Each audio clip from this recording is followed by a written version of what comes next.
Kombo na ngai Daniela. Émission na bino Esprit Créateur ezongi. Bolandaka yango na RTNC Congo Central. Bosala lokola baninga bango baza déjà epa na biso. Pour la déclaration douanière, tozana inadoc. Pour la bilamba na bino koma peto, tic-tac pressing ezali. Pour la faire à Bachongo, tonton Aïma na classe. Toya ebele, bolandaka émission na biso Esprit Créateur, émission oyo eyambaka batu ya mayele. Esprit Créateur avec Emery Dimwela, le vieux Mbiaka.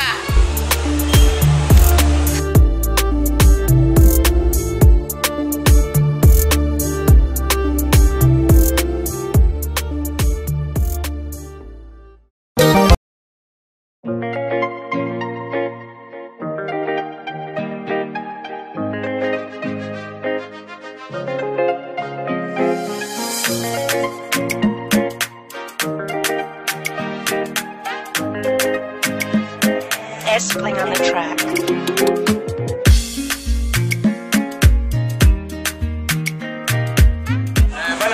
Bana matadi. C'est bozlaki ya trop, bis na bino yango ezongi, bisa matadi ki ezongi. Yango bino mo bomona. Donc lelo déjà makomandi. Donc za wapi na mwana stade nan oza poso kende kin. Donc bisa yango déjà ezongi. À partir de lobby déjà voyage. Badino bisa yango ekoti. Na biso chef Chipamba DGAI a prometaki bana matadi ke Transco ekozonga na matadi mpona bapassager. Lelo ye moko na niveau ya Kisasa alansaki go. Aujourd'hui Transco est de retour à Matadi avec un prix promotionnel à 28 000 francs. Pour le prix, il y avait le Tseka. Mais là, vous m'aurez vraiment fait le plaisir. Avant de faire avec vous, le Tigara dit Zulu, mais si vous avez un Transco, dans la tête, il s'agit de puis c'est un passager pour les amis banda.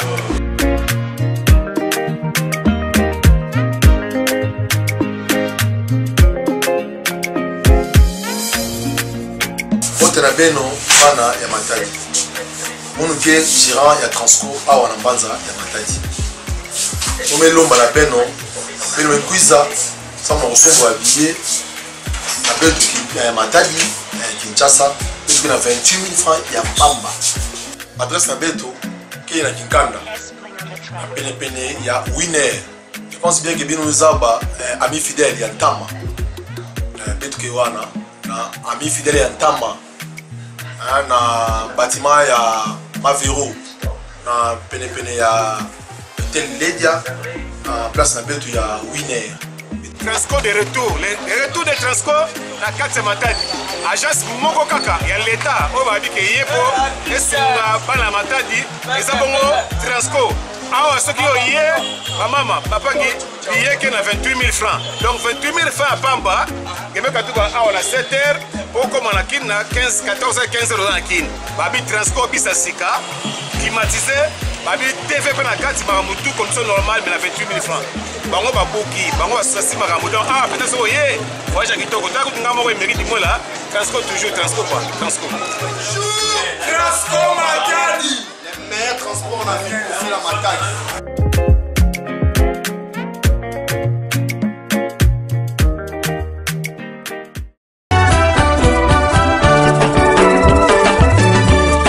Yakwana mtu yozotonga umona taki para yote. Yai nini? Maison Glory Télécom. Hein? Maison Glory Télécom. Quoi?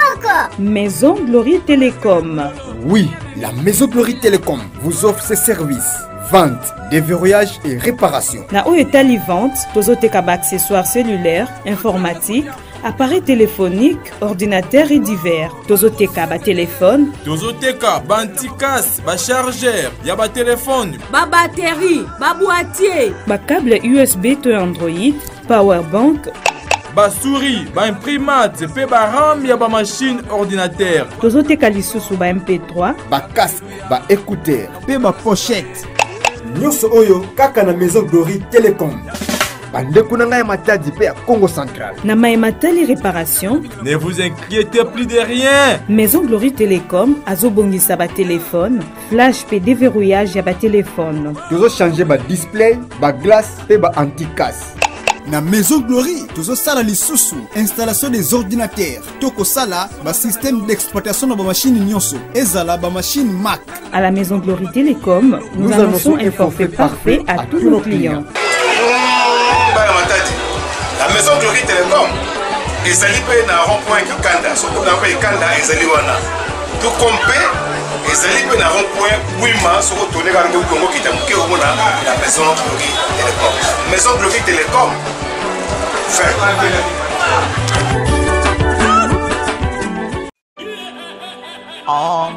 Elombe musique. Elombe musique.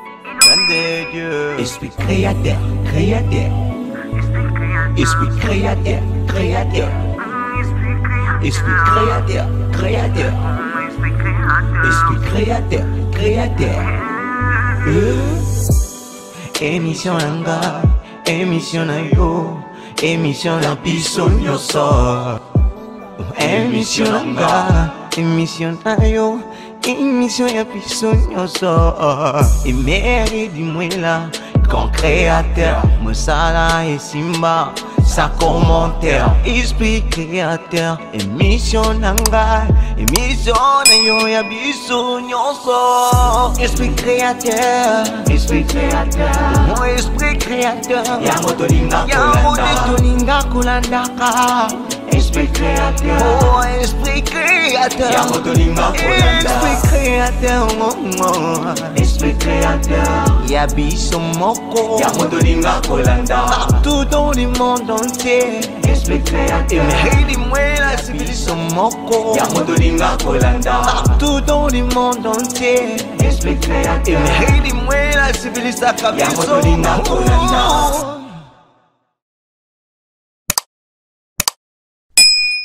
Bonsoir à vous tous qui nous rejoignez en ce moment pour suivre cette émission Esprit Créateur. Une émission qui reçoit que les créateurs. Aujourd'hui, dans notre émission, nous allons recevoir M. Bertin Kalouvanda, qui est le fondateur de l'INADOC. Donc, avec lui, nous allons un peu parler de tout ce qui a trait sur la douane. Et comme il est en train d'organiser un séminaire ici au niveau de Matadi, donc je crois que nous laissons la primauté à M. Bertin Kalouvanda de nous expliquer. Alors, pour ne pas trop nous poser la parole, tout ça, nous, émission Esprit Créateur, les émissions, il y a un créateur, alors lui, aujourd'hui, il encadre des déclarants, il nous vient franchement de l'OFO, et tout le monde comprendre un peu, ni Nassar en a vu naïe, pour comprendre un peu, pour ne pas trop nous poser la parole. Bonjour, M. Bertin. Bonjour, monsieur le journaliste. Alors, M. Bertin, bon, notre émission Esprit Créateur, tu aimes bien en qualité de créateur. Aujourd'hui, nous voulons savoir, M. Bertin, ce projet d'abord, surtout pour en qualité de jeu, ils allaient organiser ce séminaire pour l'encadrement des déclarants. Vous avez dit sur la mise à jour des déclarants. C'est ça. Merci pour la parole. Nous commençons par d'abord nous présenter. Nous sommes M. Bertin Kalouvanda,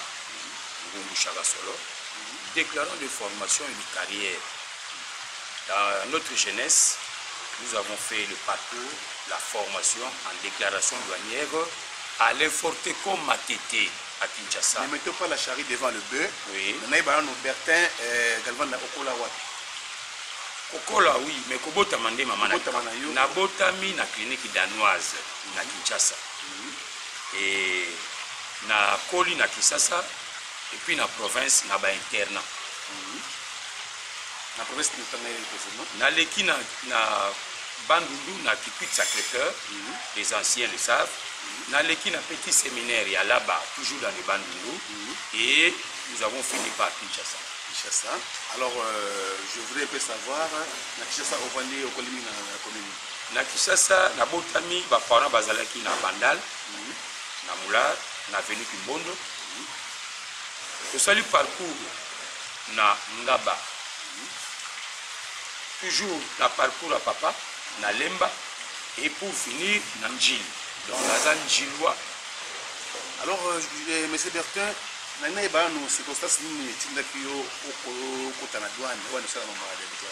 merci. Ba parents na ngai, ba boti na ngai, na désir na bango.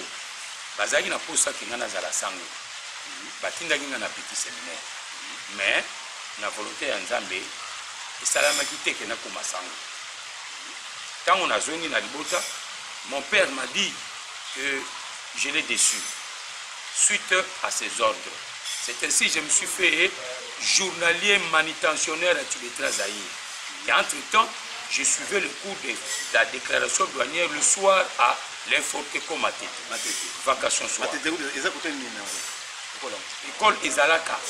Nanzela ya moni kamba nunu. Na kotozo kena kwa na Kisenso. Voilà, quartier wana. Abe on Mandina. Voilà, c'était là. Alors, ceci formation en déclaration douanière en 1988 directement engagé dans la Tubetra Zahir. La formation a toujours été cernée par un papier. Papier n'a pas de déclaration douanière. Non, il n'y a pas de problème. On va très bien. Depuis l'année 88. Hein? Ok. Cheminement, tu vas nous ça na Tubetra Zahir. Tu continues quand na Tubetra te, tu passes les sous à ADN service. Les actes d'agence en douane. Après, tu as créé ensemble avec aujourd'hui son excellence monsieur le ministre Modeste Mutinga, pour ça agence Facilitas. Après Facilitas, né Nakei Naboma où j'ai passé 18 ans auprès de l'agence Autopamo Agemi Transit et à président Pélémongo. Alors tant que makambo ya mituka et chuté na Boma, na zone qui ça na vandité. Donc on a mis ça na biki na papier, na tangi lisusu informatique na SIDEP. Après na koko ça la stage na ngai na DGDA, direction générale na Kinshasa na DRH.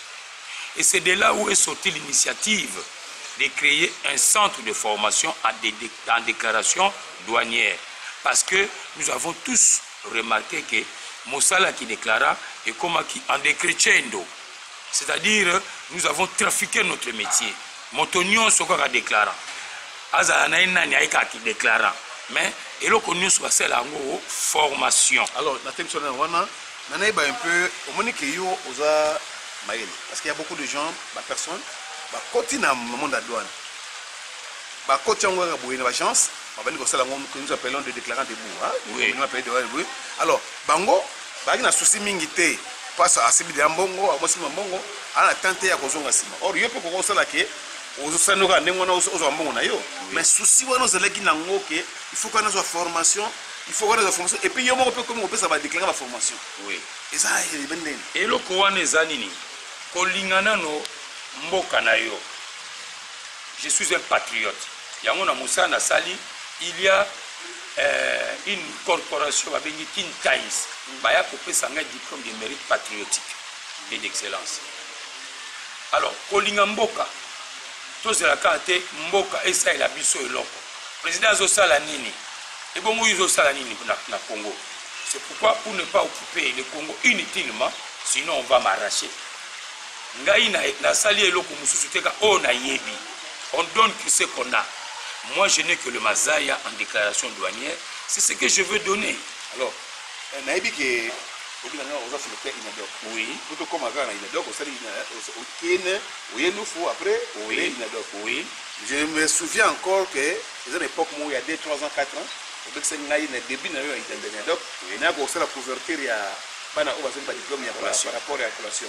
Alors le temps où ça va dans plaisir n'est ça là que le jour où on a pas au business na il donc na lufu parce que lufu qui terrain mogo où les gens ne faisaient que la douane en dingue fight et le pas comme la formation par exemple ça là bien et puis il veut beaucoup se former alors le lot ça vaut une initiative ça non ndeko nangai sentiment na cause na ngwezani c'est un sentiment patriotique d'abord et puis d'un père de famille papa ya boti bana amoni ki bana na ye ba komi bateau. En tout cas, il y a un sentiment de joie. Pour ce que bana na baza, ba voidou, ba vaurien et puis ça na motema. Mais nous remarquons que ba oyo, bazo zo mazaya na biso, bazo koma valoriser pe ba komi bateau. Misusu bazo tonga bandako, bazo tambola likolo ya mikende, basombi mituka, basali mabala, donc bazui vie. Ngai na zui yango, tika pena pesa. Donc, je suis en train de contribuer à la construction de notre pays le Congo. Car on dit former, c'est construire une nation. Alors je voulais savoir, Inadoc le Bini. Merci. Inadoc, Eza Mokuse le Bikaka, Institut national de douane et connexes. Dans notre lobby national, Eza à l'état. Tozo bengande, tozo ko attirer l'attention à Bakonzi. Bamona que les douaniers sont formés dans NF, École nationale de finance. Et les déclarants sont formés où? Yango wana na tali na bien boro yo fongane na betango. Ento pe na betiango. Non, il a donc lelo et ben na lufu mais ils fongane partout. Oui. On va parcourir lelo comme la 45 promotion et puis comme tu vois. Il a donc to bandi yango na lufu là où le problème s'est posé d'abord. Toko kuta kuna incompréhension bato boulu yeke nous avons implanté le centre à Lufu. Voici que comme il a 50 sali à notre 10e promotion. Wana toagi na ghetto. Nous avons quitté le ghetto de Lufu. Tokesu ko s'est planté na Kimpese où nous sommes à notre 4e promotion. To l'invité to kilingani to na Matadi. Matadi Sukoyo to na première promotion. Tozali implanté na école primaire Lisanga 2 à côté du camp Rijaf. Alors je crois que tant aux hommes ça ça parle c'est pas comme ça. Sentiment nous allons rattraper parce que la monnaie les lots qui la doc est sous le faut rater les deux comme Martin à niveau province parce que Matadi c'est le chef de la province donc on ça déjà la merci. Omoni quand on fait quelque chose de sérieux on met le sérieux dans ce que nous voulons faire. Nzambe azo batia kotombolaka. Tobana ina biso na mboka na Zamba na Lufu. Tokilingani tobimina Kimpese. Lelo tokomi na Matadi. Ça a retenu l'attention des autorités. Dans la politique, il y a formation à Inadoc, tu as toujours visite guidée. Na ba étudiant na port ya Matadi. Défenseur derrière. Ne mettons pas la charrue devant le bœuf. Merci. Je crois que la visite guidée on a niveau ya média. OK. Comment on est beau à port, on visite à port. Cette politique-là, il a fait comprendre que nous avons fait la douane, on va continuer à faire la parce que là, c'est un port de sec. On n'a pas de c'est pas si l'eau. C'est un port normal, il y a la route. Et puis, nous avons un port de matériel, il y a la fleuve. Alors, quelle est la différence entre le port de Lufu et le port de Maï? Merci. On a toujours expliqué que Namboka na biso tozana 3 voies. Oyo toyambaka biloko euti na libanda to tobimisaka babengi yango na terme de douanier le fret. Nous avons le fret maritime na nzela ya mai neti na Matadi awa toza na fret routier neti olobi wana ya Lufu et puis toza na fret aérien oyo eza na aéroport national de Njinga yango wana. Donc les 3 fret là eza na ba procédure na yango. Mais quand il y a un niveau qui est fret,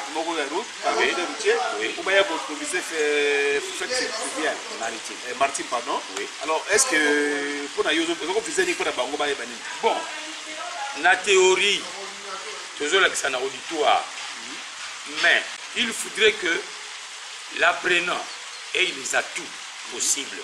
Nous voulons concilier la théorie à la pratique sur terrain. Quand nous avons une formation, yango to organisaka ba visite guidée na été elo bozote ya bango na théorie mais ce qu'on bazo quitter na terrain pour vivre la réalité sur terrain, c'est ce qu'on appelle le visite guidée. Alors je vois que ça marche par rapport à mes... Bon mingi je n'ai pas l'habitude de parler de moi-même natika kande mokile lo belangai na kotuna kaka ba étudiants ils ont ba apprenant. Et le connu n'est apportaka plus na visite guidée na bango. Bango ne ba epsa ka ngai. Ba ya ka ko epsa ngai. En tout cas félicitations, en tout cas merci. En tout cas ça a ajouté un plus. Alors moi j'ai toujours dit aux Matadiens, tenez-moi na seba Matadiens siba les amis de Matadi ici. Na ke Lufu façon na mona nguma na Lufu parce que jour benga wana et qui permet promotion ina de kona avec le président Adaketo. Asa ki action mona kata mamna yo. Après ça, il y a 25 étudiants handicapés, ils ont un diplôme dans l'INADOC. Alors, nous avons un événement, j'ai assisté. Mais nous avons un peu le loyo. Nous avons mais ce que je vois là à Lufu, c'est que nous avons un étudiant par rapport à prendre des douanes. nde baza na sentiment wana ke bacolation mpe ezosala mo impact awa biso tozwi nga nasali na incident mais tosala bacolation te okozwi kaka papier naoke na palofandi mais bino eza bafete esalema autorité mpe ya territoriale bazoya osante ke c'est la fête et image wana oye nango na matadi awa je crois que eza te mpo changer image ya matadi mpo bato comprendre ke kotanga douane eza mpe valeur ya sûr et ke bato fois sepaya nango. Merci monsieur le journaliste. Na vie tomesala mingi na bahabitude, or il ne faut pas toujours vivre les habitudes, il faut innover, créer des choses, faire les innovations. Na lufu ntango omonaki ngai na président Adaketo oyo napesi basalutation président ya HMCO tosalaki protocole partenariat protocole d'accord, c'est-à-dire que personne vivant avec handicap dans le monde bazo considérer bango lokola batumoko ya pamba. Or parmi ces gens-là il y a des gens qui ont une tête sur un coup, il y a des évolués, il y a des gens qui ont étudié. C'est pourquoi moi je dis toujours que l'homme ce n'est pas le ventre, l'homme c'est plutôt la tête. Yango wana tozo ko encadrer na ba personne vivante avec handicap na formation en déclaration douanière parce que c'est un métier libéral. Au lieu bato wana bakenaka na ba informel ba betaka ki budi tika ba pe kotanga basala o ezali demandé par la loi. C'est un peu ça la chose. Alors je crois que c'est bon, mais je voulais savoir aujourd'hui impact comme nango. Ah to vandi ah na Formosa, ça lié moko ya pas maté. Vous avez pas ce mot bien, mais la nous organiser awa séminaire moko ya ba déclarant. Je voudrais un peu savoir. Raconte on a elle soutenu na DGDA. Relation ni bozana ngona monsieur Alain Tendai qui est aujourd'hui directeur provincial il y a DGDA. La relation ni bozana ngona. Merci. Parce que nous savons tous Valérie Alain Tendai to biango to Alain Tendai za mutu azo innover na douane, ala mutu azo na matière à douane, aza mutu aza comme ça ninga bien. Et c'est pas pour rien qui a zongé na matadi awa, c'est parce que tu es pas prêt à bien. Alors nané ba pe awa yo kuta na ye, c'est quoi encore les amis? Relation na ngai na monsieur le directeur provincial azali master na ngate azapendi ko na ngai te. Na ebi pe ekolo na été. Mais ce qui nous unit na ye eza ba vision. Monsieur Alain Tendai tango azaki receveur principal ngai aza déclaré. Okuta na ba circuit. Mais ce qui est plus important, c'est que akoma mokanda moko oyo lelo ezokute ezosunga mokili mobimba. Akoma livre oyo les procédures de dédouanement en RDC. C'est lui l'écrivain. Expérience laïe. Donc mokanda bomoni, c'est le directeur provincial Alain Tendai qui a écrit. Moi je ne fais qu'exploiter les documents du directeur provincial pour la procédure de dédouanement. Voilà le lien qui nous unit. Le col aïe, alinga pe bigi na papier, ngai pe na linga bigi na papier, kale sika tokuta. Alors pourquoi vous savez OK. Toya qui visite l'idée. Na ba étudiant ya 9e promotion, na ba apprenant 9e promotion. Le directeur provincial, notre visite d'idée a retenu son attention. Abino pour moi, il faut tobanda pour ça un séminaire de mise à niveau pour que ba déclarer à l'élo bazala à niveau moko donné à telle enseigne que na ba déclarant na ba douanier tous en langage moko douanier parce que la douane a un terme. Vous voyez que ça ngaite que na mukana forme na douane ba ma solo et que na ba terme. Na on peut cet exemple. Ba ba kena formation à la police. So ba camion na patrouille ka police so ba 13 12 hein 40 bazo ba terme na formation biso pe na douane tous na ba terme. Il y a des termes régulièrement utilisés en douane au bateau faut baïba. Il y a aussi des termes couramment utilisés en anglais où il faut déclarer aïba faut baïba ngo to rep sabona banda na bango te to la sabona na formation. Il faudrait ce côté s'appelle bango que veut la douane et que défend la douane par les documents qu'on appelle le code de douane qui est un document juridique.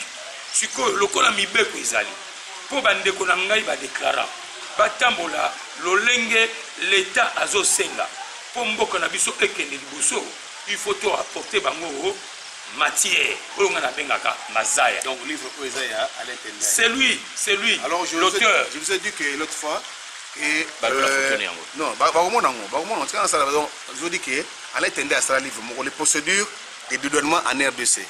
Par rapport il y a la procédure de valeur à douane na kati ezali par exemple na kati awa je crois que Sidonia il maîtrise son boulot.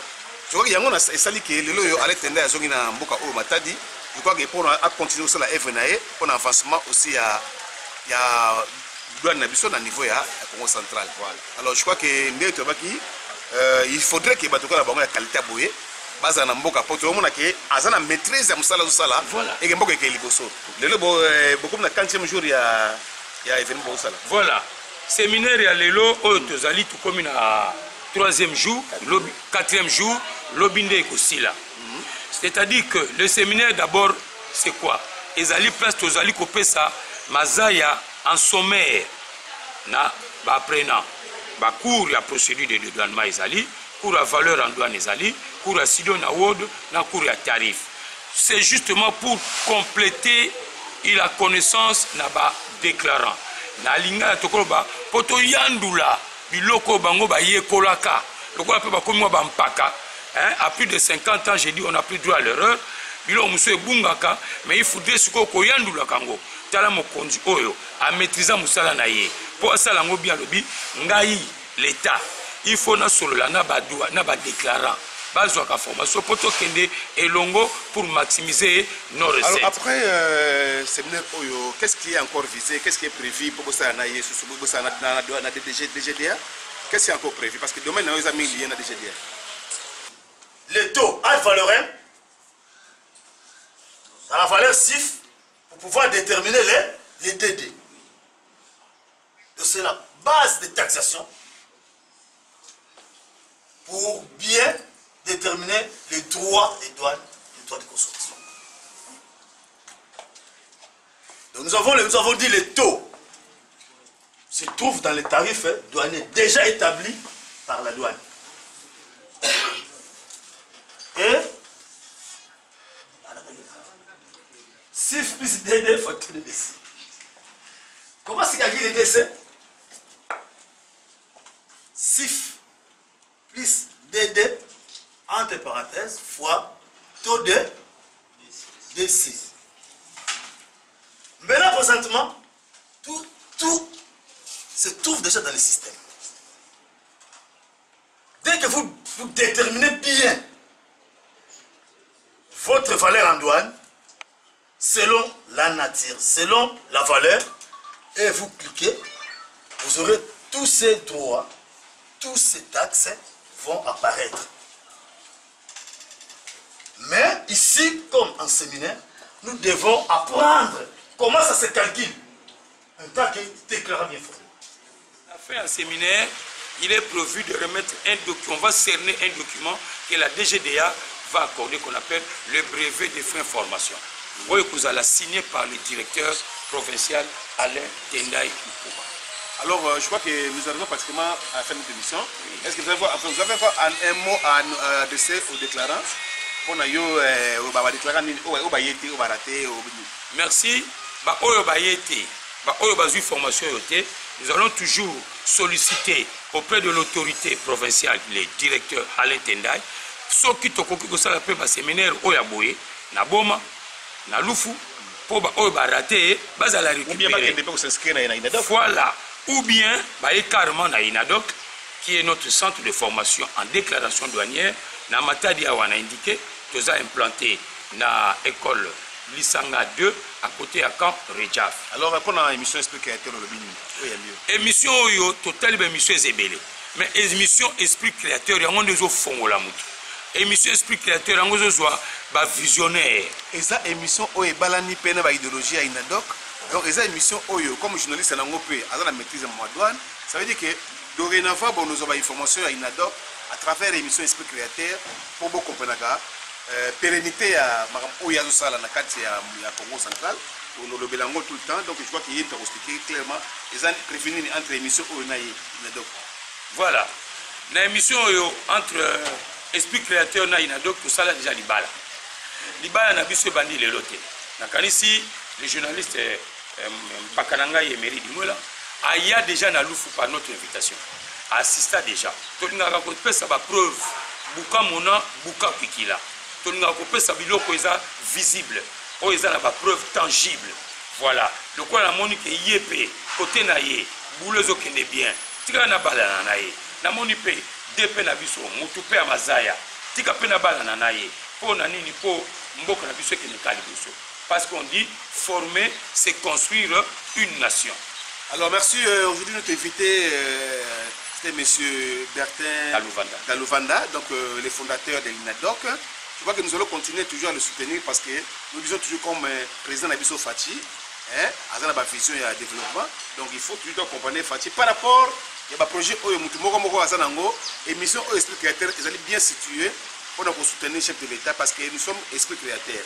Nous sommes créateurs. Or, un pays ne peut pas se développer sans des créateurs. Voilà. Alors, avec des créateurs que nous aurons au Congo, on a plusieurs créateurs, surtout qu'ils ont des fans de jeunes actuellement. Et si ces jeunes sont des créateurs, donc dans cette émission, on va présenter plusieurs jeunes créateurs et Mboke Liboso. Merci à vous tous qui avez suivi cette émission. Merci, à la prochaine pour un autre numéro Esprit Créateur. À la prochaine. Ciao. Ciao.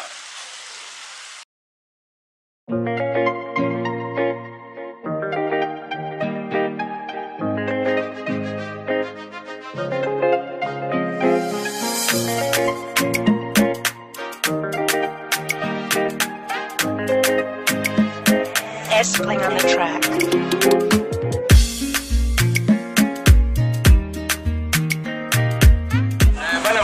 Bana matadi c'est bozlaki ya trop bis na bino yango ezongi bisa matadi ki ezongi yango bino moko donc lelo déjà makomani donc oza wapi oza mwana stade nani oza poso kende kin donc bisa yango déjà ezongi à partir de lobby déjà voyage bani donc bisa yango ekoti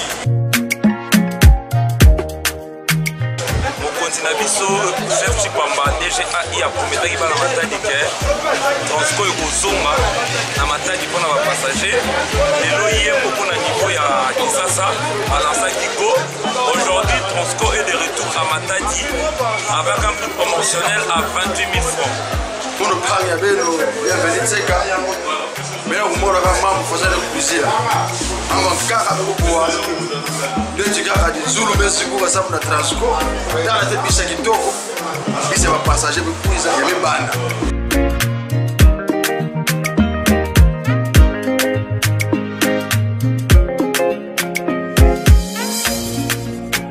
Na beno bana ya Matadi munuke gérant ya Transco awa na mbanza ya Matadi omelomba na beno pelo mekwiza sama osongo ya billet na betu ya Matadi Kinshasa petu na 28 000 francs ya pamba. Adresse na betu qui est na Kinkanda na pene ya Winner. Je pense bien que bino nzaba ami fidèle ya Ntama betu ke wana na ami fidèle ya Ntama na bâtiment ya Mavero na pene ya Ledia na place na betu ya Winner. Transco de retour, le retour de Transco na kati Matadi. Agence moko kaka ya l'État oyo babi ke yepo esunga bana Matadi eza bongo Transco. Awa soki oye mama papaki billet ke na 28 000 francs. Donc 28 000 francs à Pamba, kebeka tuka awa na 7 heures pour na kin na 15 14 15 euros na kin. Babi Transco bisa sika climatisé, babi TV pe na kati maramutu comme ça normal mais na 28 000 francs. Bango babuki, bango basasi maramutu. Ah peut-être so oye, voyage kitoko ta kutinga moko mérite moi là. Transco toujours Transco quoi. Transco. Transco Matadi. Le meilleur transport en Afrique, c'est la Matadi.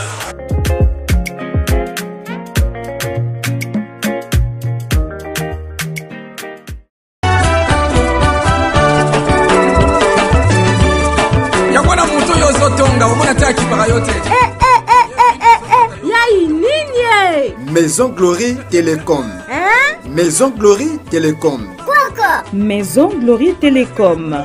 Oui, la Maison Glory Télécom vous offre ses services. Vente, déverrouillage et réparation. Na Oetali vente, tozoteka ba accessoires cellulaires, informatique, appareil téléphonique, ordinateur et divers. Tozoteka ba téléphone. Tozoteka ba anticasse, ba chargeur, ya ba téléphone, ba batterie, ba boîtier, ba câble USB to Android, powerbank, basouris, imprimante, pe RAM ya ba machine ordinateur. Tozoteka lisusu ba MP3, ba casque, ba écouteur, pe ba pochette. Nyonso oyo kaka na Maison Glory Télécom. Bandeko na ngai Matadi pe à Congo Central. Na Matali réparation. Ne vous inquiétez plus de rien. Maison Glory Télécom azobongisa ba téléphone, flash pe déverrouillage ya ba téléphone. Tozo changer ba display, ba glace pe ba anti-casse. Na Maison Glory, tozo sala lisusu, installation des ordinateurs. Toko sala, ba système d'exploitation de ba machine nyonso. Ezala ba machine Mac. À la Maison Glory Télécom, nous annonçons un forfait parfait à tous nos clients. La Maison Glory Télécom, ezali pe na rond-point Kanda, soko na pe Kanda ezali wana. Tout compé, ezali pe na rond-point Wima, soko tourner ka Congo kitamuke omona la Maison Glory Télécom. Maison Glory Télécom.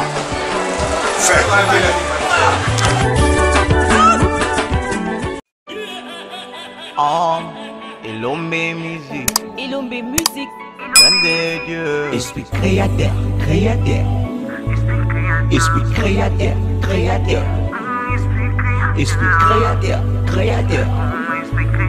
Esprit créateur, créateur. Émission Anga, émission na yo, émission na biso nyoso. Émission Anga, émission na yo, émission ya biso nyoso. Et mérite du mwela. Quand créateur, Moussala et Simba, sa commentaire, esprit créateur, émission Nanga, émission Nayo Yabiso Nyonso, esprit créateur, mon esprit créateur, Yamotolinga Kulandaka, esprit créateur, oh esprit créateur, esprit créateur, Yabiso Moko. Partout dans le monde entier, esprit créateur.